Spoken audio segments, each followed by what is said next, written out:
Shalom. Selamat sahabat. Kurang bersemangat ya, kita coba sekali lagi. Shalom. Selamat sahabat. Kita semua bersuka cita pada hari ini. Kembali lagi, saya diberi kesempatan untuk sharing firman Tuhan. Ya, jangan dengar istilahnya khotbah ya, kayak khotbah tuh berat gitu ya, menggurui. Tetapi sharing gitu ya, kita mau belajar bersama-sama. Firman Tuhan hari ini bukan dari saya untuk keluarga, bukan dari saya untuk jemaat, tetapi ini dari Tuhan buat kita semua. Ya, dari Tuhan buat kita semua, termasuk saya sebagai manusia yang penuh kelemahan, ini juga menjadi pergumulan dan struggle kita sehari-hari. Dan kita mau sama-sama belajar supaya kita bisa bertumbuh. Dan khususnya hari ini kita mau bahas mengenai sebuah judul, yaitu apa? Menghadapi segala permasalahan kita sebagai orang Kristen. Ya, jadi apa sih yang Tuhan mau dari kita sebagai anak-anak Tuhan, dari kita yang mengaku dan mempercayai bahwa kita adalah orang Kristen, apa yang Tuhan mau kita lakukan di dalam kita menghadapi setiap permasalahan di dalam kehidupan ini yang tentunya kita tahu nggak pernah habis ya. Ya nggak sih? Nggak pernah habis. Hari ini ada satu masalah, selesai, besok ada masalah baru. Lantas, apa yang harus kita perbuat di dalam menghadapi segala permasalahan yang silih berganti? Di bulan Februari yang lalu, mungkin jemaat yang waktu itu kita lagi kebaktian online pernah ingat tentang cerita ini. Tapi nggak apa-apa, saya akan coba sharing ulang. Jadi kira-kira, tahukah kita pohon apa ini? Ada yang bisa tebak? Pohon kelapa. Pohon kurma. Ya, jadi ini adalah pohon kurma tuh ya, ada buah-buah kurma tuh. Oke, nah mirip sih memang ya. Jadi mungkin tumbuhan tropis mirip-mirip nih kayak gini, gitu ya. Jadi pohon kurma itu kalau kita tahu adalah pohon yang justru tumbuh banyak banget, bertumbuh subur di daerah yang kering biasanya. Yang padang gurun gitu ya, di suhu-suhu yang ekstrim. Pohon kurma itu malah pohon yang bisa bertumbuh dengan subur dan berbuah banyak. Menarik ya. Tetapi yang lebih menarik ketika saya mempelajari dan menemukan fakta, bagaimana sih cara seorang petani ya betul ya, petani dari pohon kurma itu di dalam menanam atau mengupayakan untuk menumbuhkan gitu loh, sebuah pohon kurma. Ketika petani ini meletakkan bibit seperti biasa dia tanam, maka ada satu hal yang menarik yang petani kurma ini lakukan adalah dia harus menutup tempat di mana bibit itu diletakkan dengan batu. Menarik ya. Kan harusnya kasih jalan dong buat bibit ini supaya dia bisa bertumbuh ke atas. Ini malah ditutup batu. Jalur dia untuk bertumbuh ke atas seolah-olah di-blocking, ketahan. Tetapi ternyata ada satu fakta yang menarik, alasan yang menarik di balik mengapa petani tersebut harus meletakkan batu di atas bibit tersebut. Kalau pohon itu diberikan akses langsung, saya coba menjelaskan dengan demikian. Secara alamiah dibilang bahwa tumbuhan itu pasti selalu bertumbuh mencari sinar matahari. Jadi ketika ada lubang dan dia mendapat akses matahari, maka disitulah tempat kemana dia menuju, ke atas. Nah, petani ini tahu kalau tumbuhan kurma tersebut langsung tumbuh ke atas, mungkin dia akan bertumbuh. Untuk sesaat terlihat pohonnya. Untuk sesaat pohonnya makin tinggi dan pohonnya mungkin saja berbuah. Tetapi dibilang, ketika akhirnya pohon tersebut langsung dihadapkan dengan situasi yang ekstrim, yang terjadi di daerah di mana pohon itu tumbuh, nggak lama pohon itu pasti akan tumbang. Karena nggak kuat. Jadi kenapa diletakkan batu, petani punya alasan. Dia mau pohon itu sebelum bisa bertumbuh ke atas, karena pas dia bibit itu mau tumbuh ke atas, nggak bisa kan tadi ketahan sama batu. Satu-satunya tempat atau arah di mana bibit tersebut bisa tumbuh adalah ke bawah. Dan dikatakan bibit kurma itu bisa bertumbuh bahkan sampai kedalaman lebih dari 10 meter ke bawah. Sangat dalam banget. Sehingga akhirnya ketika akar-akar itu udah kuat, bibit kurma ini akhirnya bisa menembus batu tersebut. Dikatakan batunya bukan hanya bergeser loh, tetapi batunya bisa hancur, retak karena diterobos tuh sama pertumbuhan pohon kurma. Menarik ya? Menarik banget. Dan waktu itu saya sempat sudah bahas beberapa hal yang bisa dipelajari dari peristiwa ini, tapi saya akan coba membahas dari angle yang lain di saat ini. Melalui peristiwa ini memang kita menyimpulkan suatu hal sepertinya. Bahwa batu yang mungkin di permasalahan yang diilustrasikan sebagai batu, gitu ya, merupakan sebuah hal yang necessary ya berarti. Kalau pohon kurma itu betul-betul mau bertumbuh jadi pohon yang kuat, pohon yang tahan banting, pohon yang nggak sebentar tumbuh, oh kelihatannya tinggi tapi bentaran tumbang, batu itu, peletakan batu untuk menutupi pertumbuhannya sementara adalah hal yang harus, hal yang necessary. Dalam artian begitu juga dengan kehidupan kita. Seringkali kita melihat bahwa siapa sih yang di sini senang sama masalah? Ada? Atau ada yang memang hidupnya senang cari masalah aja? Nggak mungkin ya. Memang masalah itu, pergumulan itu bukan suatu hal yang menyenangkan atau dicari. Bukan. Tetapi percaya apa enggak, pergumulan adalah hal yang penting, hal yang diperlukan untuk supaya kita bisa bertumbuh menjadi lebih kuat. Apa sih kehendak Tuhan buat kita, anak-anaknya? Di dalam Yeremia 17 ayat 8 kita belajar bahwa apa? Kalau kita bergantung sama Tuhan, berharap sama Tuhan dan menaruh harapan kita pada Tuhan, kita akan seperti apa? Pohon yang ditanam di tepi air, yang merambatkan akar-akarnya ke tepi batang air, dan yang tidak mengalami datangnya panas terik, yang daunnya tetap hijau, yang tidak khawatir dalam tahun kering. Nah ini yang paling perlu saya highlight. Dan yang tidak berhenti menghasilkan buah. Tuhan mau setiap dari kita berbuah, betul? Tapi Tuhan nggak pernah mau anak-anaknya itu menjadi one hit wonder. Sekali berbuah, and then udah nggak pernah berbuah lagi. Pohon kurma tadi, kalau nggak ditutup batu, bisa aja dia sempat bertumbuh tinggi. Bisa saja dia sempat berbuah, tapi mungkin cuma berbuah sekali. Lalu pas situasinya makin ekstrim, makin berat, pohonnya tumbang, pohonnya mati. Sehingga dia udah nggak bisa berbuah lagi. Dan ini bukan kehidupan yang Tuhan mau kita jalani sebagai anak-anaknya. Ya, Tuhan mau kita berbuah, tapi yang paling penting adalah Tuhan mau supaya kita tidak pernah berhenti menghasilkan buah. Dalam artian di situasi apapun. Di situasi yang kering, di situasi yang tadi kayaknya ekstrim, sulit untuk berbuah, anak Tuhan nggak pernah berhenti berbuah. Anak Tuhan selalu stable. Anak Tuhan selalu berdiri kokoh. Anak Tuhan nggak pernah tumbang. Dan percaya apa enggak kalau kita mau melihat dari perspektif yang lain, permasalahan diperlukan. Supaya kita bisa bertumbuh lebih kuat. Bicara membangun otot. Wah ini gila, ini otot besar banget.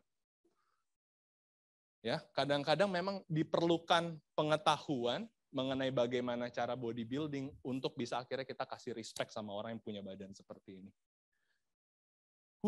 Gila, bangun otot tuh nggak gampang, saudara. Paling penting dulu perlu konsisten. Perlu disiplin. Tetapi yang paling menarik adalah gimana cara supaya otot menjadi lebih kuat. Dia harus dihajar sampai terluka.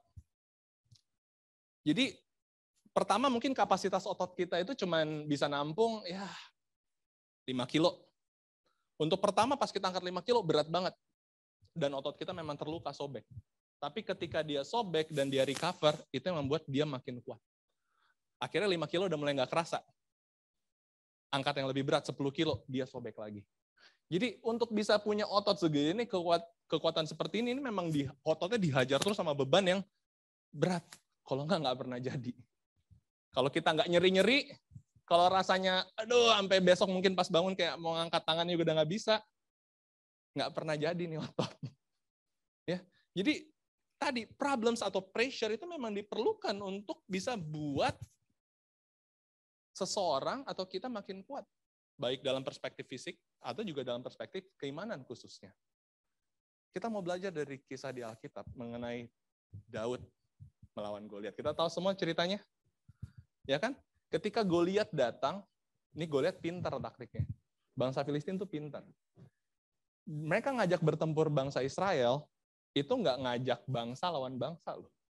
Dia turunin satu orang Goliat, yang besar banget, yang jago perang banget gitu ya, yang perkasa, yang tinggi, mengerikan banget. Dan Goliat kasih challenge untuk bertarung sama dia 1 lawan 1. Ya kan? Jadi biasa ya, kayak orang Indonesia dibilang beraninya keroyokan katanya. Kalau keroyokan rame-rame berani. Tapi ketika pergumulan itu harus dihadapin sendiri, by one cuman saya dan pergumulan, biasanya takut. Ya, jadi kita tahu ceritanya, singkat cerita, ada nggak sih selain Daud dari bangsa Israel yang berani menghadapi Goliat? 1 lawan 1.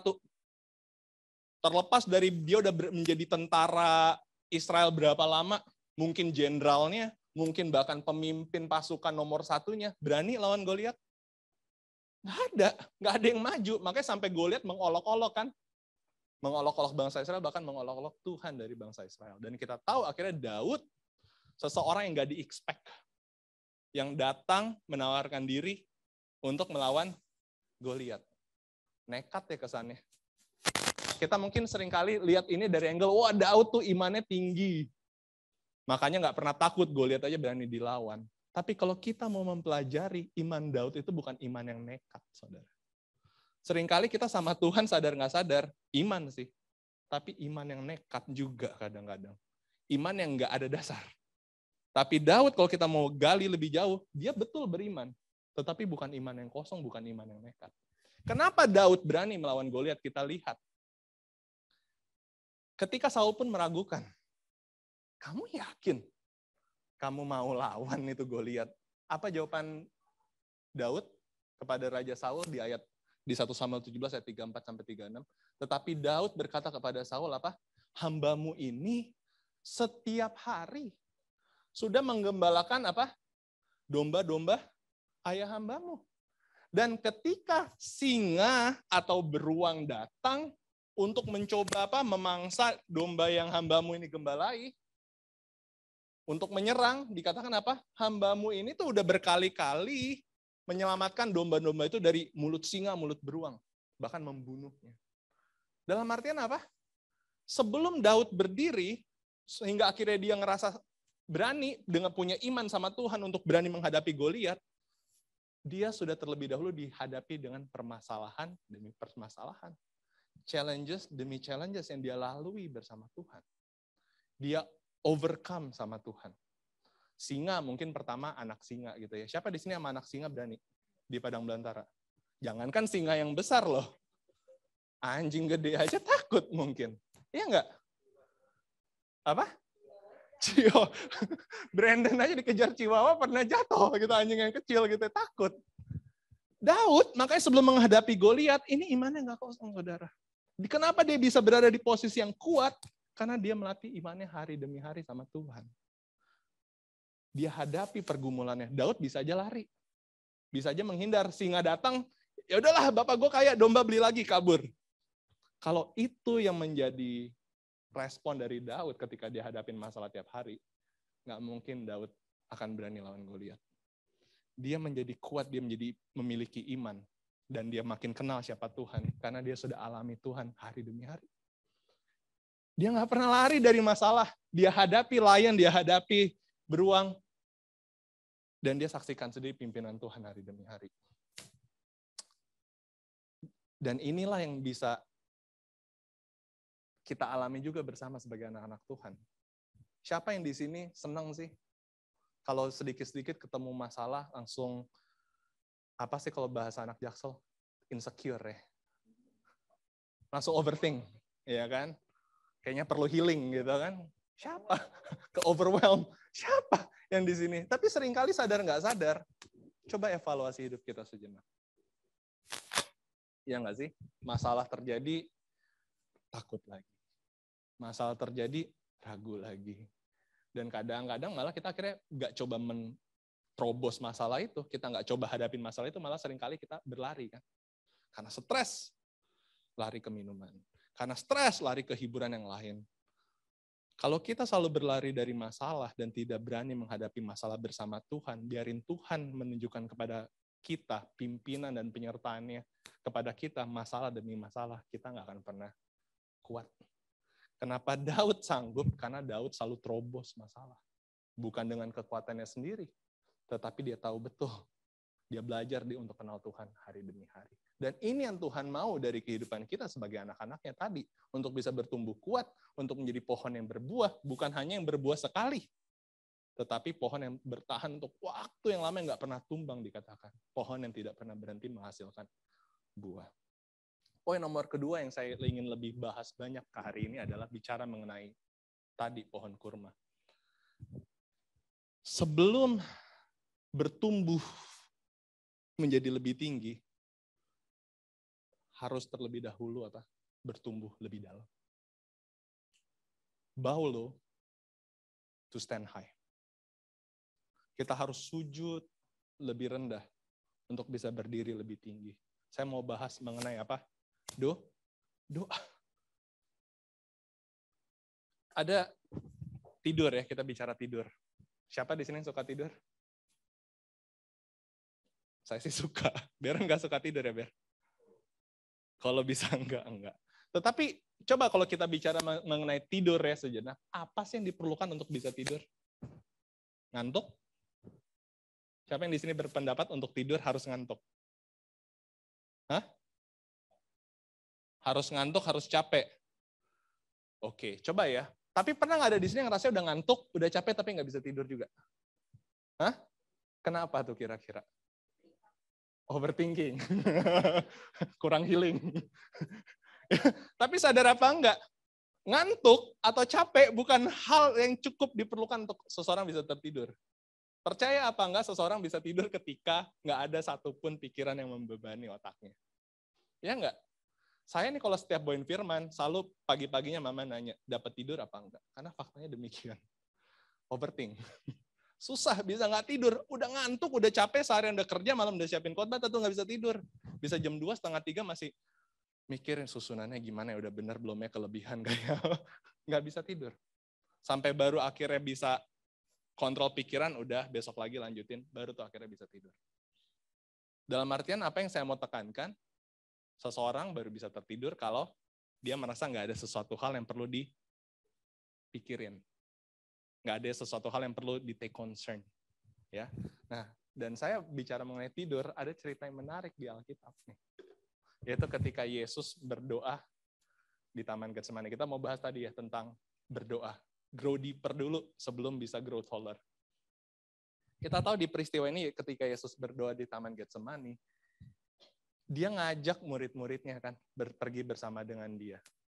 Lalu dia kasih pesan sama murid-muridnya di ayat ke-40. Nah, sekarang marilah kamu udah tiba di tempat ini, yuk semuanya berdoa. Supaya apa? Supaya kamu jangan sampai jatuh ke dalam pencobaan. Jadi Yesus mengajak murid-muridnya di dalam keheningan itu untuk berdoa. Tetapi kita tahu, setelah Yesus selesai berdoa, dan dia datang kembali menemui murid-muridnya, murid-muridnya didapati sedang apa? Tertidur, nggak berdoa. Oke? Nah, tetapi ada cerita yang lain yang menarik. Kali ini adalah murid-muridnya sama Yesus sedang apa? Di dalam perjalanan di sebuah perahu dan kita tahu ada badai terjadi. Ya, dikatakan badainya dahsyat banget. Mereka ini para nelayan, mereka orang yang expert mengendalikan kapal. Tapi badai itu begitu besar, out of control. Mereka menjadi takut, mereka panik, mereka nggak tidur saat itu. Tetapi siapa yang tidur? Kali ini Yesus yang tidur. Menarik ya? Di saat Yesus bilang kamu jangan tidur, kamu berdoa, murid-muridnya tidur. Di saat murid-muridnya nggak bisa tidur, Yesus tidur. Ini ada perbedaan yang menarik dan kita mau mempelajari. Itu poin pertama bicara apa? Waktu yang tepat untuk berdoa. Seringkali kita tuh sama murid-murid Tuhan Yesus. Kenapa kita selalu kalau ada permasalahan itu nggak pernah tenang, nggak pernah kuat, nggak pernah stable, selalu panik, selalu takut. Karena seringkali kita baru berdoa kalau masalah sudah terjadi. Statement grow deeper before you grow taller itu bisa dilihat dari dua angle. Satu dari sisi kuratif, satu dari sisi preventif. Sisi kuratif apa? Berarti semakin besar batunya, semakin kita harus berdoa. Itu kuratif. Makanya nggak heran. Perhatiin culture kita di dalam berdoa. Kebiasaan kita dalam berdoa. Kalau masalahnya makin berat, makin sering tuh kita berdoa. Betul nggak? Makin masalahnya kita rasa nggak sanggup, makin serius kita berdoa, bahkan sampai nangis-nangis kadang-kadang. Betul nggak? Itu kuratif. Tetapi sekarang Yesus mau ajarin kita pengertian yang lebih penting untuk kita jalanin sebagai anak-anak Tuhan, yaitu preventif. Kalau kita mau bisa dorong batu yang lebih besar, it means kita harus bertumbuh dulu lebih dalam. Baru kita bisa dorong batu yang lebih besar. Beda perspektif kan? Jadi seringkali kenapa kita mungkin ada masalah dikit, udah nggak kuat dorong, udah breakdown. Nggak jauh-jauh, saudara, kalau kita mau mengevaluasi diri kita, paling pertama yang harus kita pelajari adalah gimana personal devotion kita sama Tuhan. Gimana kebiasaan berdoa kita setiap hari sama Tuhan? Apakah kita sama-sama kayak murid Yesus yang timing berdoanya baru pada saat apa? Masalah terjadi, baru kelabakan cari Tuhan. Atau kita mau sama seperti yang Tuhan Yesus ajarkan. Justru di saat tenang, kamu harus tetap berdoa. Supaya kamu nanti jangan jatuh ke dalam pencobaan. Dan kita tahu, kita baca di Alkitab, memang Yesus sudah menunjukkan bagaimana kebiasaan berdoa yang seharusnya. Dikatakan memang inilah sudah menjadi keseharian dari Yesus. Setiap pagi benar, ia mengasingkan diri di dalam keinginan dan dia berdoa. Ketika dia tahu, Yesus tahu akan menghadapi pergumulan terbesar di dalam pelayanan yang di bumi ini, makanya dia mengasingkan diri ke Taman Getsemani untuk berdoa. Jadi satu statement yang kita pelajari dari peristiwa ini adalah mereka yang berdoa di waktu tenang, mereka yang akan tertidur di tengah badai. Mereka yang berdoa di waktu tenang, mereka yang akan tenang dan tidur di saat badai. Seringkali kita nggak gini. Makanya kita sama seperti murid Tuhan Yesus. Di saat hidup tenang, wah, karir lagi bagus-bagusnya, duit lagi banyak-banyaknya, badan lagi sehat-sehatnya, keluarga lagi rukun-rukunnya. Seringan lupa berdoa atau ingat berdoa. Ya nggak? Di saat situasi semua lagi calm, tenang, nyaman, comfort, sama-sama seperti muridnya. Kita tertidur, nyaman. Sehingga akhirnya ketika kenyamanan itu mendadak hilang, baru kalang kabut. Baru panik, baru ketakutan, di situ baru berdoa. Tetapi Yesus mengajarkan bagaimana Yesus menghadapi saat-saat terakhir di dalam pelayanannya. Ada ketakutan? Ada amarah? Nggak ada. Ya kan, sampai dia berkata, it is finished di atas kayu salib. Yesus kuat dan stable. Bahkan waktu itu kita pernah pelajari kata-kata terakhir Yesus di atas kayu salib. Bahkan di atas kayu salib pun dia masih mengampuni. Masih bisa peduli menyelamatkan orang lain. Nggak breakdown, nggak jadi terlalu fokus sama penderitaan yang sangat berat yang Yesus alami. Kenapa? Karena Yesus selalu berdoa di dalam ketenangan. Contoh lain, kita belajar dari firman Tuhan, Daniel. Kita lihat, Daniel adalah seseorang yang memiliki personal devotion yang luar biasa. Dikatakan di Daniel 6 ayat 10, 3 kali sehari ia berlutut, berdoa, serta memuji Allahnya. Nah, ini yang menarik. Doanya Daniel bukan doa curhat terus sama Tuhan. Doa yang disertai pujian. Berdoa untuk kenal Tuhan. Bersyukur sama Tuhan. Dan ini seperti yang biasa dilakukannya. Ini habit doa Daniel. Daniel saat dia berdoa ini kondisinya lagi baik-baik aja nggak? Oh, baik. Bahkan karirnya sebagai orang kepercayaan raja yang bertahan dari kerajaan demi kerajaan itu Daniel. Tetapi kenyamanan tersebut tidak pernah merusak habit dia di dalam berdoa. Dia selalu berdoa. Sehingga kita tahu ceritanya ketika badai itu datang. Apa sih badai yang datang yang tertulis di Alkitab melanda Daniel? Dia harus dijebloskan ke lubang singa nggak? Kalau boleh ngomong, dihukum mati ini. Tapi kita tahu bagaimana cara Daniel menghadapi itu, peristiwa itu. Panik. Daniel tenang. Ya enggak? Sangat-sangat tenang. Makanya saya lihat coba foto, tuh kan ada singa di belakang. Ya dia ngeliat aja. Dan saya yakin tuh di dalam lubang singa Daniel tetap berdoa. Betul? Ini nggak sih kehidupan yang kita mau sebagai anak-anak Tuhan?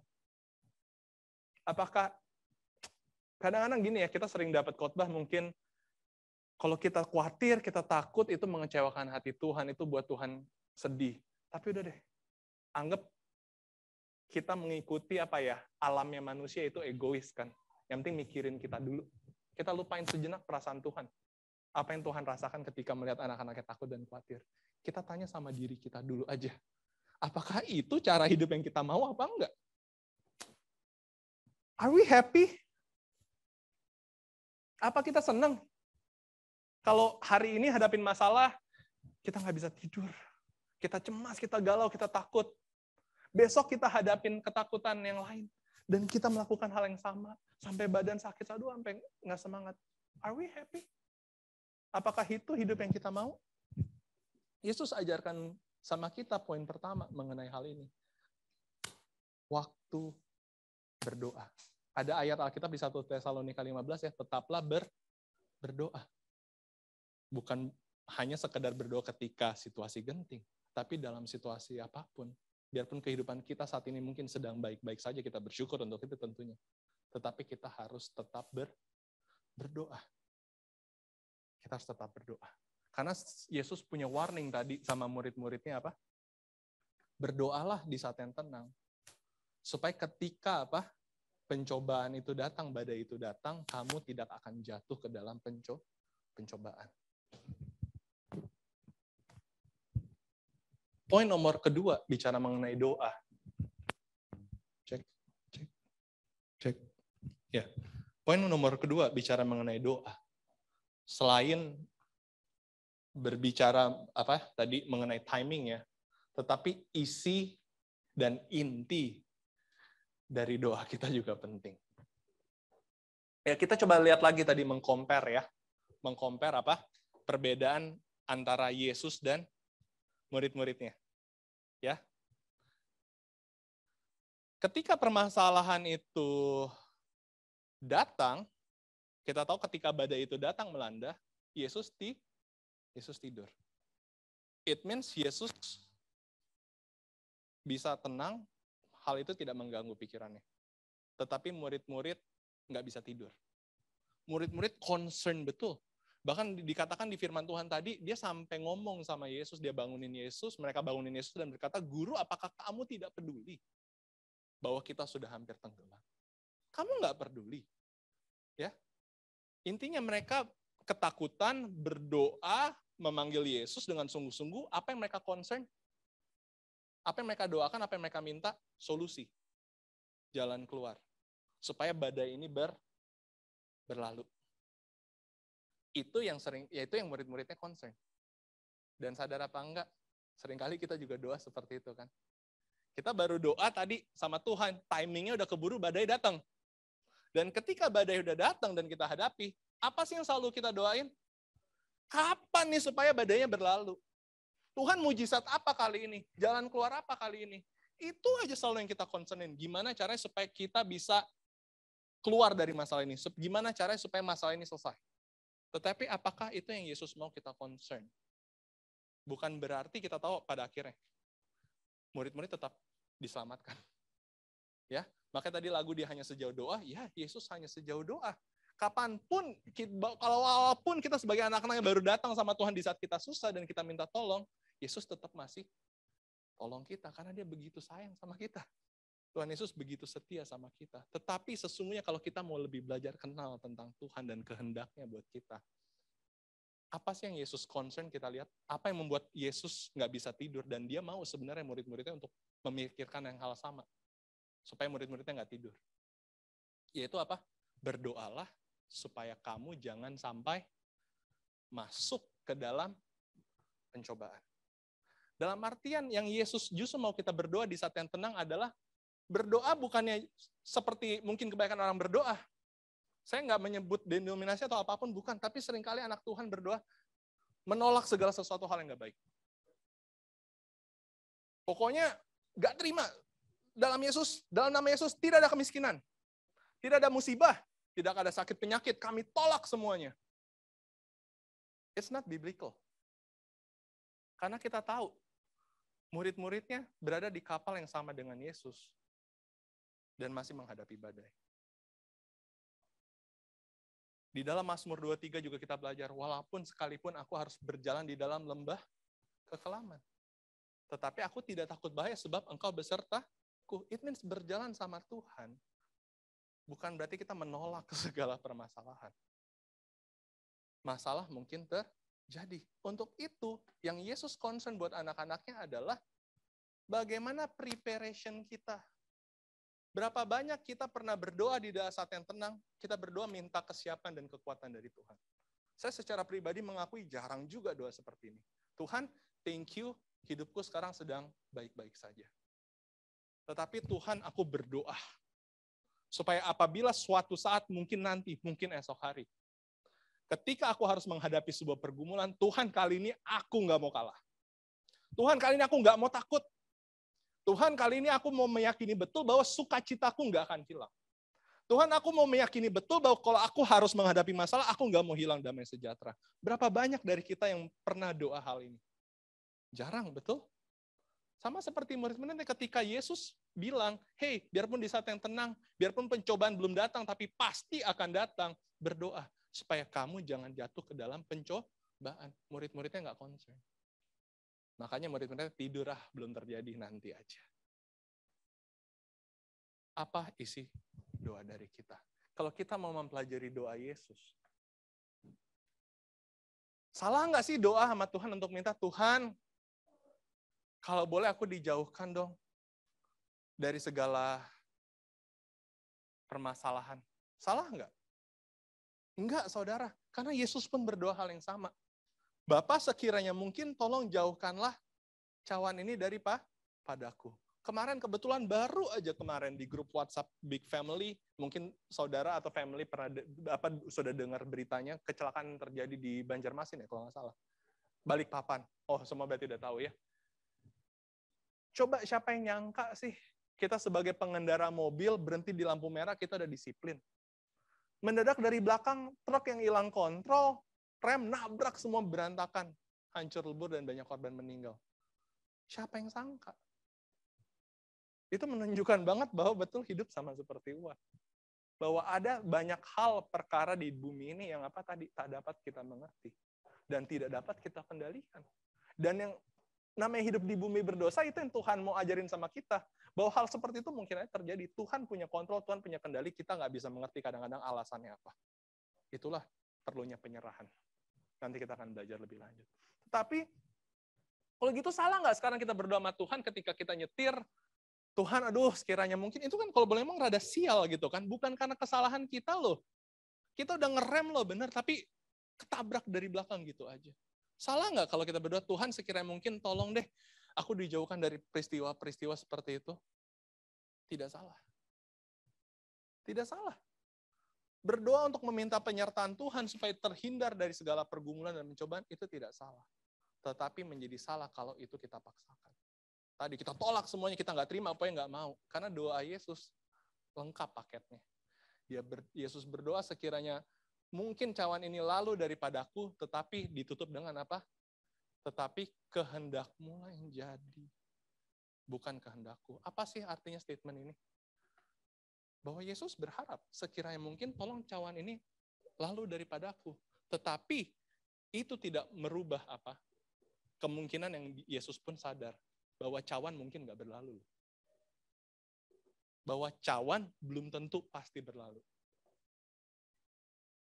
Tetapi Yesus berdoa, dia berserah. Dan sekiranya kalau sampai cawan itu harus aku hadapi, tadi, biarlah aku hadapi dengan kemenangan. Ini kan doa yang luar biasa juga, statement yang luar biasa sama seperti Sadrak, Mesak, dan Abednego. Ini statement anak Tuhan, memang nggak gampang, makanya saya bilang kalau khotbah tuh kesannya ngeguruin ya. Enggak, ini sama. Ini luar biasa dan saya pun harus belajar untuk bisa kayak gini. Apa isi statement dari Sadrak, Mesak, Abednego ketika menghadapi krisis? Dia tahu dapur api di depan mata dia. Ketahuilah ya Raja, kami yakin betul bahwa Tuhan kami sanggup untuk menyelamatkan kami. Dalam artian Tuhan pasti sanggup, Tuhan pasti bisa untuk melepaskan kita dari segala permasalahan, bahkan dari dapur api sekalipun. Mereka yakin betul, Tuhan kami sanggup. Tuhan kami nggak pernah kekurangan kuasa, Tuhan kami nggak pernah kekurangan power untuk bisa menyelamatkan.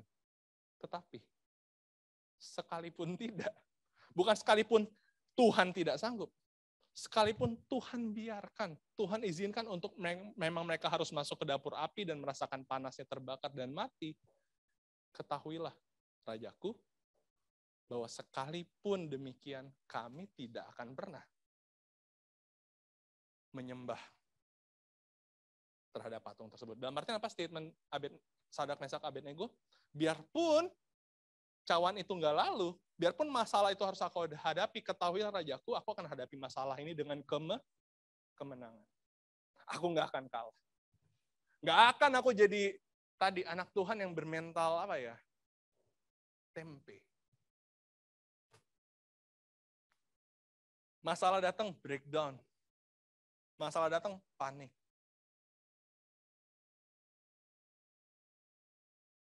Dan kita tahu, lamanya berjalan sama Tuhan. Siapa di sini sudah ikut Tuhan menjadi orang Kristen lebih dari 10 tahun? Lebih dari 20 tahun? Dari lahir, banyak, bahkan banyak. Berapa lama bangsa Israel berjalan sama Tuhan? Di dalam perjalanan keluar dari tanah Mesir ke tanah Kanaan, 40 tahun plus-plus.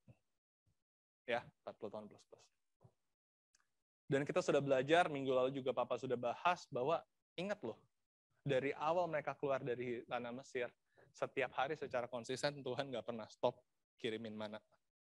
Dalam artian mereka sudah experience, mereka mengalami menerima berkat Tuhan hari demi hari.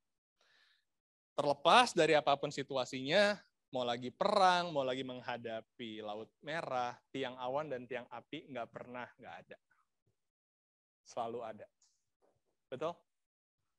Jadi mereka udah ikut Tuhan lama, mereka sudah rasakan berkat Tuhan hari demi hari dan udah untuk waktu yang lama. Apakah oleh karena itu langsung auto sama dengan iman mereka jadi kuat sama Tuhan? Mereka jadi anak-anak Tuhan yang kalau hadapin masalah itu tenang, teduh, stable, dan nggak kalah? Kita akan temui, saya kasih judul bangsa Israel versus air minum. Jadi ada menarik gitu Alkitab, kadang-kadang repetisi. Ya, sama seperti kayak guru ngajarin murid itu kadang-kadang berulang-ulang. Supaya ingat, supaya juga dilihat nih, oh mungkin kali ini gagal. Next-nya berhasil nggak ya dengan ujian atau hal yang sama. Bangsa Israel tuh hadapin permasalahan dengan air minum tuh 3 kali, saudara, kalau kita baca firman Tuhan. Di Keluaran 15 ayat 22-25, Keluaran 17 ayat 1-7, dan di Bilangan 20 ayat 2-13. Even tempatnya cuma ada 2, Marah dan ini di Meribah. Peristiwa yang sama, kejadian yang sama. Kalau kita baca firman Tuhan, responnya pun sama. Setiap mereka hadapin air, ini yang pertama di Marah. Mereka ngeluh sama Tuhan. Aduh, Tuhan mah mau bunuh kami nih keluar dari tanah Mesir. Iya nggak? Mereka marah loh sama Tuhan. Buktinya sekarang nggak ada air untuk diminum. Tuhan mau ngebunuh kami. Doa, tadi kan doa yang panik itu sebenarnya. Minta jalan keluar dengan panik. Tuhan tolong nggak? Tuhan tolong. Tuhan kasih mereka air untuk minum. Second time. Sekarang lagi-lagi masalah dengan air, gitu ya. Responnya sama. Harusnya mah kalau kita dengan logika, udah pernah nih alamin mujizat Tuhan. Sebelumnya udah Tuhan lepaskan dari krisis air minum. Harusnya mah enggak ya. Harusnya kali ini santai dong. Tinggal paling ngomong baik-baik aja sama Tuhan. Tuhan, nggak ada minum nih. Aus nih Tuhan. Gimana ya? Oh iya santai kata Tuhan kan. Air minum. Enggak loh. Bangsa Israel masih marah. Masih unstable dia. Dia masih belum siap menghadapi masalah tersebut. Dan mereka masih gagal dan tumbang menghadapi masalah tersebut. Sampai 3 kali sama, saudara.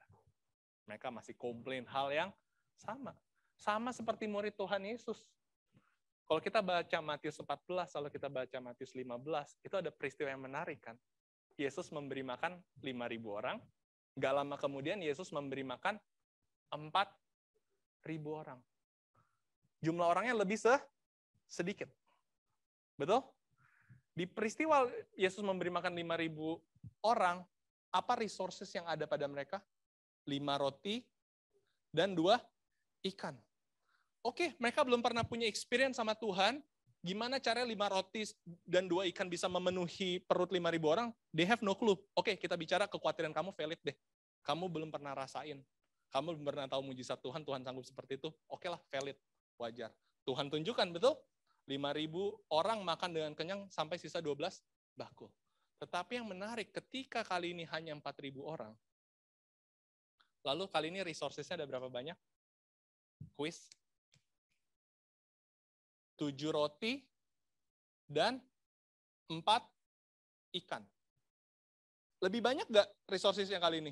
Tadi cuma 5 roti, 2 ikan. Sekarang rotinya udah nambah 7, ikannya 4. Jumlah orangnya makin sedikit atau makin banyak tapi? Makin sedikit. Berarti resources makin banyak, challenge-nya makin kecil kan? Harusnya lebih santai dong. Ketika Yesus bilang, aku mau kasih makan mereka, harusnya murid bilang, oke, guru, no worries, berdoa. Engkau pasti akan lakukan hal yang sama seperti kemarin. Enggak. Murid-muridnya ngomong sama Tuhan Yesus, gimana caranya? But how? Kita kalau ngelihat dari perspektif helikopter, kasarnya kayak, lemah iman ya. Payah, mereka payah. Tapi coba evaluasi diri kita. Sering nggak sih itu yang kita lakuin juga? Khususnya yang para senior, berapa kali mungkin kita pernah hadapi selama hidup, ngalamin misalnya struggle financial, problem dengan financial. Mungkin lebih dari sekali. Dan kita udah lihat pertolongan Tuhan, mujizat Tuhan buka jalan sehingga kita masih bisa survive sampai hari ini. Tapi terkadang akhirnya ketika masalah yang serupa terjadi, kita masih saja kalah. Kenapa? Ya itu tadi clue-nya. Satu, timing doanya udah salah. Kita nggak pernah doa di waktu yang tenang. Kedua, isi doa kita selalu fokusnya tadi. Cuman isinya ketakutan, panik, komplain sama Tuhan, minta jalan keluar. Kita lupa berdoa untuk benar prepare, mempersiapkan hati kita untuk menghadapi masalah. Tetapi Yesus ajarkan cara berdoa. Yesus nggak pernah mau kita berdoa untuk kabur atau lari dari masalah. Tapi Tuhan ajarin kita untuk berdoa, minta keberanian, supaya kita bisa kuat menghadapi masalah. Walaupun, kata Sadak Mesak Abednego, memang masalah itu nggak lalu, harus kita jalanin dan itu bahkan bisa membunuh kita secara fisik. Tapi itu nggak pernah bisa menghancurkan kita secara spirit. Nggak gampang. Terkadang memang ada masalah yang begitu besar yang bisa menghancurkan kita secara fisik. Kita kehilangan orang yang kita cintai. Kita harus ditimpa sakit penyakit. Siapa yang pengen? Tetapi apabila memang harus kita lalui, biarlah itu boleh menghancurkan kita secara fisik. Tetapi tidak pernah kita kalah secara spirit. Kita terus berdoa minta Tuhan kekuatan untuk kuat menghadapi semua. Karena coba bayangin, masalah itu nggak pernah habis, saudara. Kalau kita nggak pernah berdoa untuk selalu prepare, untuk siap untuk menghadapi masalah selanjutnya, kita nggak pernah bisa sama seperti pohon kurma yang bertumbuh kuat. Apakah problem pohon kurma itu berhenti ketika dia bisa terobos batu? Pertanyaannya. PR selesai nggak? Itu cuma awal. Itu cuma obstacle awal yang harus dia laluin. Ketika dia udah berdiri besar pun, ketika dia udah berbuah, di situ justru baru ujian iman yang sesungguhnya terjadi buat dia. Di situ baru dia dihadapin sama angin yang sebenarnya, cuaca yang ekstrim sebenarnya apa, dan di situ diuji betul-betul kuat apa enggak. Ya kita lihat aja kayak kasus COVID ya. Sudah 2 tahun lebih, kayaknya nggak habis-habis ya, mulai dari A ke B ke Delta. Seperti kemarin Delta udah berlalu ya. Di beberapa akhir kayak udah mulai kecemasan, kita hilang, udah mulai lebih tenang, kayaknya udah mulai berani pergi ke mall, udah hati lebih damai. Mendadak nih lagi hangat-hangatnya lagi dihajar Omikron. Gimana coba respon kita? Masih sama seperti kita respon Delta? Bukannya tidak waspada ya, tapi dengan ketakutan yang sama. Intinya kita lihat, itulah hidup. Masalah demi masalah. Nggak pernah habis. Dan apakah sama seperti bangsa Israel yang selalu mengeluh sama air, seperti itu juga kita mau jalanin hidup.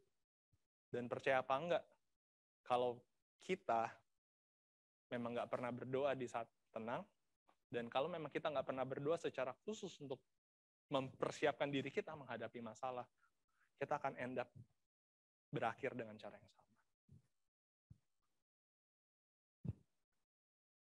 Ada satu statement yang saya sangat jujur kagumin, ini nempel terus di otak saya, dari almarhum Pastor Aditya Olowan. Tapi statementnya memang nggak gampang. Tapi ini benar. Ini sangat biblikal. Dibilang apa? Mental anak Tuhan, doa anak Tuhan itu harus bisa bergeser. Dari sekedar God bless me, menjadi God use me. Tadi apa sih doa yang God bless me? Yaitu senantiasa isi doa kita, Tuhan jauhkan aku, supaya nggak mau tahu, aku nggak mau susah, aku nggak mau ngalamin ini. Dan kalau ada masalah keluar, ya tadi, Tuhan tolong berkati aku dong, supaya aku lepas dari masalah ini. Intinya kita nggak pernah bisa tenang, kita nggak pernah bisa enjoy, nggak pernah bisa riding the wave. Nggak pernah bisa riding the waves. Ya kan? Selalu doanya gitu, minta berkat, minta berkat, minta berkat. Tapi kita nggak pernah mau diam sejenak untuk melihat reason di balik Tuhan biarin itu terjadi. Tapi Tuhan mau mental kita bertumbuh dari God bless me ke God use me. Kenapa? Karena setiap permasalahan yang Tuhan izinkan untuk kita lalui, dan apabila kita berhasil menang terhadap pergumulan itu, Tuhan bisa gunakan kita untuk menjadi kesaksian dan berkat kekuatan bagi orang lain. Coba kita lihat Ayub. Sosok yang sangat menginspirasi di Alkitab. Ayub ini sosok yang kalau boleh ngomong itu dihajar problem paling konkret yang bisa kita masih relevan sampai saat ini. Banget. Ayub dihajar problem, semua problem yang bikin kita kacau sampai saat ini. Masalah keuangan, name it, hartanya habis. Masalah sakit penyakit, name it. Dia sakit sampai luar biasa sakitnya. Kehilangan orang yang dikasihi, dia kehilangan semua anak-anaknya. Masalah di dalam hubungan rumah tangga, istrinya nggak support dia. Betul? Bahkan ngajak dia untuk mengkutuk Tuhan. Ayub ini dihadapkan dengan masalah yang luar biasa beratnya yang masih relevan buat kita sampai saat ini. Yang membuat kita mungkin bertekuk lutut sekarang nggak sanggup lagi atau breakdown. Tetapi kenapa Ayub tertulis di Alkitab dan bisa menjadi kekuatan dan percontohan bagi kita sebagai anak-anak Tuhan yang membacanya? Karena Ayub menang. Kalau Ayub kalah, nggak akan Ayub menjadi khotbah dari banyak pendeta untuk memberikan kekuatan kepada umat-umatnya. Dalam artian kisah hidup Ayub, bagaimana cara Ayub bertahan menghadapi segala pergumulan, Tuhan gunakan situasi tersebut untuk menyelamatkan dan menjadi kekuatan bagi orang lain. That's why tadi, stop praying cuma sebatas God bless me. Duh, saudara ini juga ngomong kayak gini takut nih. Doa God use me. Dalam artian Tuhan, kalau sampai Tuhan izinkan aku menghadapi sebuah krisis, biarlah aku nggak kalah. Dan yang paling penting, biarlah aku bisa melihat beyond. Aku memang mungkin nggak pernah bisa mengerti Tuhan kenapa aku harus laluin ini, tapi aku mau mulai belajar mengerti. Apa sih, kenapa sih Tuhan izinkan masalah ini harus saya lalui? Percayalah itu karena Tuhan mau pakai kita untuk sesuatu. Yusuf. Coba lihat hidup Yusuf. Never ending problem kan? Orang yang setia nggak? Jangan diragukan kesetiaannya. Bahkan dia masuk penjara karena setia. Kalau dia nggak setia, mah dia udah nggak masuk penjara. Karena setia untuk bertahan, nggak berzina, mempertahankan imannya untuk hidup kudus di hadapan Tuhan, that's why dia masuk ke dalam penjara. Kan nggak bisa dimengerti kalau kita coba ambil perspektif Yusuf. Ya nggak sih? Tetapi singkat cerita, kalau kita melihat dari helikopter view, karena kita udah tahu the whole story, kita bisa melihat kenapa Yusuf masuk ke penjara, ada maksud Tuhan. Karena di situ akhirnya dia ketemu sama juru minum atau juru makan raja yang akhirnya memperkenalkan dia, networkingin dia, connectin dia sama Firaun, mengartikan mimpi Firaun. Akhirnya Yusuf dipakai Tuhan bukan hanya untuk menyelamatkan, akhirnya kita tahu keluarga dari kelaparan karena dia udah atur perbendaharaan makanan, tetapi dia juga menyelamatkan bangsa Mesir sendiri, sehingga dia dipercaya untuk menjadi orang yang paling berkuasa di Mesir. Kuasanya tuh setara sama raja, cuman dibilang ya secara status ingat aja aku rajanya ya. Tetapi apa yang aku putuskan, kamu juga bisa putuskan intinya. Kayak perwakilan raja banget. Kita baru bisa melihat sekarang. Tetapi kalau kita berada di perspektif Yusuf saat menghadapi masalah kan gak gampang, saudara. Rasanya pasti udah pengennya marah aja. Rasanya udah pasti pengen komplain aja. Ya nggak sih? Kenapa harus terjadi sih? Tetapi kalau kita mau berdoa dan bersiap untuk menang pergumulan demi pergumulan, itulah di titik di mana akhirnya Tuhan bisa pergunakan saya, bisa pergunakan saudara. Bahwa kita harus mengerti betul, kita harus melihat perspektif yang lebih besar. Sama seperti Yesus mati untuk menyelamatkan banyak orang. Yesus hidup untuk berkorban. Ada satu ayat di Alkitab yang dibilang apa? Satu benih harus jatuh dan mati supaya benih yang lain bisa tumbuh. Nah, kalau kita mau percaya bahwa Tuhan bisa gunain kita dengan cara yang sama, perspektif kita menghadapi masalah akan berbeda. Ini yang harus kita berlatih, tidak mudah. Contohnya aja, saya pernah sharing cerita ini, tapi ini cerita yang luar biasa, mengenai background dari lagu I Have Decided to Follow Jesus. Ini merupakan ternyata kata-kata terakhir dari seseorang suku pedalaman India yang bernama Nokseng. Jadi Nokseng dan keluarganya itu sudah terima Tuhan Yesus oleh karena perkabaran Injil dari kelompok misionaris yang datang ke sukunya saat itu. Tetapi suku di mana dia tinggal itu belum percaya sama Tuhan. Sehingga akhirnya karena melihat seolah-olah ada anggota sukunya yang membelot, menyembah Tuhan yang lain, apa nih, gitu ya. Kepala suku nggak terima, warga nggak terima, dipanggil lah, dikumpulkanlah, ditariklah Nokseng, istrinya, dan 2 anaknya. Di hadapan seluruh anggota suku saat itu. Dan apa yang diminta untuk Nokseng ini lakukan? Diminta untuk menyangkal iman. Nih ya, diarahkan, dikatakan tombak kedua anaknya. Saya kasih waktu kamu untuk sangkal iman kamu, atau anak kamu mati. Dan itulah kata-kata yang keluar dari apa? Seorang Nokseng. I have decided to follow Jesus, no turning back. Dia putusin untuk gak kalah. Dia putusin untuk menghadapi masalah, walaupun dia tahu anaknya akan mati, dia gak run away, karena dia tahu, dia percaya ada maksud Tuhan. Dan singkat cerita akhirnya oke, anaknya mati di hadapan matanya. Yang punya anak ya, bayangin aja tuh sedih banget. Lanjut sekarang ancamannya. Kali ini senjata ditodongkan ke istrinya. Oke, kamu udah lihat ya anak kamu mati. Sekarang istri kamu. Sangkal iman kamu atau istri kamu mati? Kata-kata yang sama lagi keluar dari mulut Nokseng apa? Don't no one join me, still I will follow. No turning back. Istrinya mati. Di hadapan dia. Dia masih memutuskan untuk gak kalah. Gak kalah. Terakhir. Sekarang dia sendiri. Oke, mungkin kamu gak terlalu sayang kali ya sama anak kamu, gak terlalu sayang sama istri kamu. Sekarang nyawa kamu sendiri. Sangkal iman kamu atau kamu akan mati. Dia bilang apa? The world behind me, the cross before me, no turning back. Akhirnya di saat itu juga Nokseng mati dan seluruh keluarga mati. Yang menarik, saudara, melihat peristiwa tersebut, kepala suku dan seluruh anggota suku yang tadi nggak kenal Tuhan, karena dia lihat ada sesuatu kekuatan yang luar biasa, sesuatu hal yang nggak lazim. Orang harusnya tuh kalau mau dibunuh tuh takut.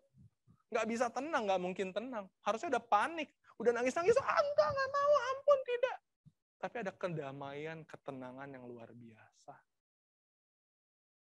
Dan sejak saat itu juga nggak butuh waktu yang lama, kepala suku dan seluruh anggota desa terima Tuhan Yesus melalui kematian mereka. Merinding, saudara. Nggak gampang. Tetapi yang menarik perhatian saya adalah bahwa Nokseng luar biasa. Memutuskan memiliki iman yang luar biasa sama Yesus. Dia nggak mau kalah, dia nggak mau gugur. Padahal dia baru kenal Yesus sebentar. Baru sebentar. Kenal Tuhan Yesus. Sudah bisa jatuh cinta sama Yesus. Dan nggak mau lukain Yesus, nggak mau hianatin Yesus. Dan mau berjuang buat Tuhan Yesus, nggak mau kalah. Gimana nih kita tadi, yang sudah angkat tangan kita, saya udah ikut Yesus lebih bertahun-tahun lamanya. Apa nggak ada dorongan dari hati kita sekarang untuk berkomitmen? Untuk mau bisa menghadapi masalah dengan cara yang Tuhan mau kita lalui. Untuk jangan dikalahkan. Silakan masalah menghantam, tapi spirit iman nggak pernah kalah. Dan itu semua hanya bisa di-achieve apabila kita mau ikutin teladan Yesus. Tahu saat yang tepat untuk berdoa. Jangan tunggu masalah terjadi, saudara, baru kita mau berdoa. Di saat yang tenang sekalipun ingat berdoa. Dan make sure doa kita jangan selalu doa yang minta berkat aja. Doa yang selalu tolak aja masalah. Tapi kita harus belajar untuk berdoa. Untuk mengintrospeksi senantiasa, Tuhan, make sure aku sanggup. Aku mau kuat, aku mau komitmen. Ini decision, saudara. Ini decision. Seperti orang bilang, sebenarnya motivator itu tuh nggak berguna. Karena yang bisa motivasi diri kita tuh cuma diri kita sendiri. Nggak bisa datang dari luar. Sama, khotbah pendeta sebagus apapun, suara Roh Kudus pun yang ketuk, tetap Tuhan kasih hak pilih, kita yang harus decide. Ketika kita hadapin masalah, nanti kita maunya seperti apa hadapin. Dan itulah kenapa Tuhan mau kita anak-anak mulai saat ini untuk concern dan berdoa. Tuhan, thank you untuk hidupku kalau sekarang kita baik-baik saja. Tetapi Tuhan, ketika Tuhan izinkan aku untuk melalui sebuah permasalahan, make sure untuk aku supaya kuat, untuk aku bertahan, aku menang. Dan biarlah aku bisa mengerti Tuhan mau gunain aku untuk apa. Karena aku percaya kalau aku bisa overcome ini akan menjadi kesaksian dan berkat bagi orang lain. Sama seperti Yusuf, sama seperti Nokseng, dan sama seperti Ayub, sama seperti saksi iman lainnya. Kemenangan mereka atas pergumulan itu yang menjadi kekuatan bagi kehidupan orang lain. Dan saudara jangan khawatir, ini janji Tuhan. Kita tuh nggak harus hadapin semuanya sendiri. Inilah yang bisa memberikan kita bekal damai sejahtera dan kekuatan. Bahwa Tuhan berjanji, Dia nggak akan biarin kita hadapin semua itu sendiri. Yosua 1 ayat 9 apa? Bukankah telah kuperintahkan kepadamu, kuatkan dan teguhkanlah hatimu. Janganlah kecut, jangan tawar hati. Sebab Tuhan Allahmu menyertai engkau kemanapun engkau pergi. Ingat, ketika badai itu terjadi, Yesus ada di dalam. Ini sebuah hal yang menarik. Bahwa Yesus di dalam, it means ketika kapal itu goyang, Yesus rasakan kok goyangannya. Jadi kalau kita suka berpikir, Tuhan gak ngerti. Ini kan yang hadapin masalah aku. Tuhan mana ngerti. Yesus ada di kapal.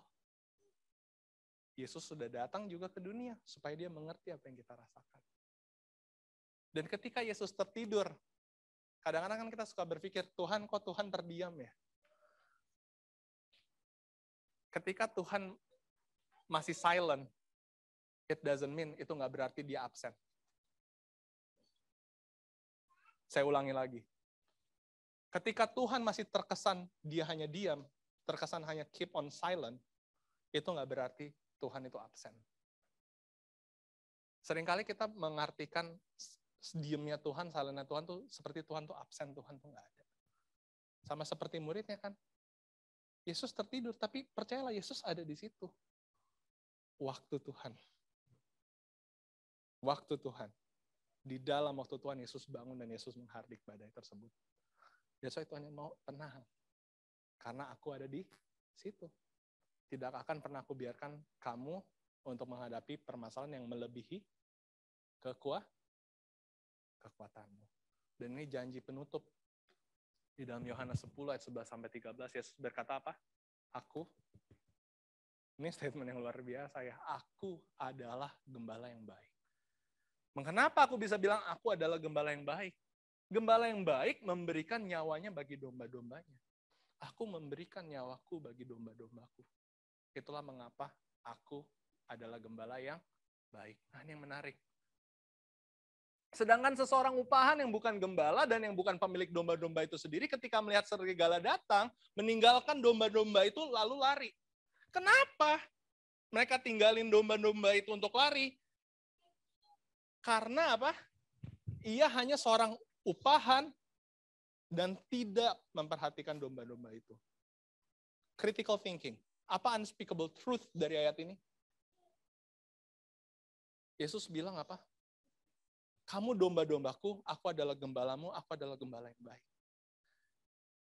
Ketika serigala itu datang hendak membinasakan kamu, siapapun orang yang berada di sekitar kamu, mungkin akan tinggalin kau. Ada titik di mana mungkin kamu harus berjuang sendiri. Keluargamu udah gak bisa bantu lagi. Orang yang terdekat denganmu bahkan meninggalkan engkau. Orang yang kamu paling percaya dan kamu paling expect untuk ada dekat kamu memberikan sebagai support system terbesar, kamu mungkin akan tinggalin kamu atau bahkan sudah nggak ada. Tetapi aku bukan mereka. Aku ini gembalam. Dan aku tidak akan sekali-sekali meninggalkan engkau. Tenang, teduh saudara. Bagaimana apa yang Yesus mau sebagai anak-anak menghadapi masalah? Tenang, teduh. Dan itulah menjadi pergumulan dan tentunya harapan kita semua untuk mulai saat ini. Yuk, kita harus lebih kuat menghadapi masalah. Yuk, jangan mau breakdown. Ya, jangan mau ikutan-ikutan anak jaksel, anak-anak kekinian gitu ya, insecure. Dikit-dikit perlu healing. Enggak. Ya. Kita sama-sama Tuhan, kita bergumul sama Tuhan, kita berdoa, perbaiki personal devotion kita. Itu. Perbaiki personal devotion kita. Supaya kita bisa lebih kuat. Karena kehendak Tuhan buat masing-masing itu tadi apa? Supaya kita bisa bertumbuh dan berbuah. Bukan hanya sekali, bukan hanya 2 kali, bukan hanya 3 kali, tetapi tidak pernah berhenti menghasilkan buah. Mari kita berdiri dan kita bersatu dalam doa. Ya Tuhan, kami menyatukan hati, dengarlah Tuhan kerinduan kami, dengar karena pergumulan kami. Kami tahu ya Tuhan, seringkali itulah pergumulan terbesar kami, yaitu ketika kami menghadapi dan dihadapi dengan begitu banyak pencobaan dan permasalahan, kami seringkali Tuhan menjadi khawatir, kami seringkali hilang iman. Seringkali kami membiarkan diri kami jatuh di dalam ketakutan dan kekhawatiran. Kami seringkali terlalu mudah Tuhan untuk hilang sukacita dan damai sejahtera. Tapi Tuhan, kami belajar saat ini bukan itu yang Tuhan mau kami sebagai anak-anak Tuhan untuk lakukan. Tuhan mau kami untuk dapat boleh bertumbuh menjadi sebuah pohon yang kuat. Pohon yang dapat boleh berdiri tegak, yang tidak pernah berhenti menghasilkan buah. Dan Tuhan, untuk bisa mencapai itu semua, kami harus menang atas tantangan demi tantangan, masalah demi permasalahan. Untuk itu Tuhan, biarlah kami senantiasa mulai saat ini berbenah diri, memperbaiki hubungan kami sama Tuhan, memperbaiki personal devotion kami, supaya kami tetap waspada, supaya kami jangan tertidur di dalam kondisi yang nyaman, tapi kami selalu berdoa dan setia. Supaya ketika Tuhan, apabila Tuhan izinkan kami menghadapi sebuah badai kehidupan, kami dapat boleh tetap menang. Kami tidak akan pernah hilang iman, kami tidak akan pernah kalah Tuhan. Agar Tuhan bisa pakai kami untuk menjadi kekuatan, berkat, dan kesaksian bagi orang lain. Karena buah bukan adalah buah yang untuk dinikmati pohon itu sendiri Tuhan, tapi pohon berbuah untuk dapat boleh dinikmati oleh banyak orang. Biarlah kehidupan kami dapat boleh menjadi saluran berkat Tuhan mulai hari ini sampai Tuhan Yesus datang kedua kali. Tuhan, kami tahu ini tidak mudah, tapi kami mau berserah. Karena kami percaya kami akan melalui setiap pergumulan kami tidak sendiri. Karena Engkau berkata Engkau adalah gembala yang baik. Dan gembala yang baik tidak akan pernah meninggalkan domba-dombanya sendirian. Itulah yang akan kami pegang Tuhan, itulah yang akan menjadi kepercayaan kami dan iman kami mulai detik ini. Untuk kami dapat boleh lebih kenal Tuhan dan percaya dan mencintai Tuhan lebih dalam lagi. Diberkatilah Tuhan setiap jemaat yang hadir dan keluarga yang hadir berbakti bersama kami. Dan kami berdoa dan berserah di dalam nama Tuhan Yesus. Amin.